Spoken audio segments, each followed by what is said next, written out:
Welcome to the Tech Egg. Don't get scrambled. Enjoy the video. You start by establishing a baseline so you know what to improve.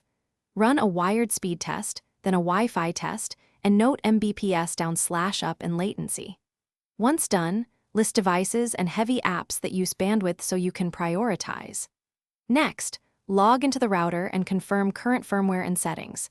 Make sure you have an Ethernet cable and a 5 GHz capable device ready to verify changes. You now adjust configuration for more throughput. First, enable the 5 GHz band and increase channel width to 40 or 80 MHz to carry more data. Choose a low interference channel.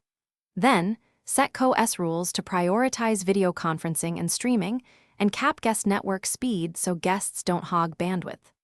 Also update firmware, tighten security to WPA3/WPA2, and assign static IPs to key devices to stabilize connections and avoid DHCP-related interruptions.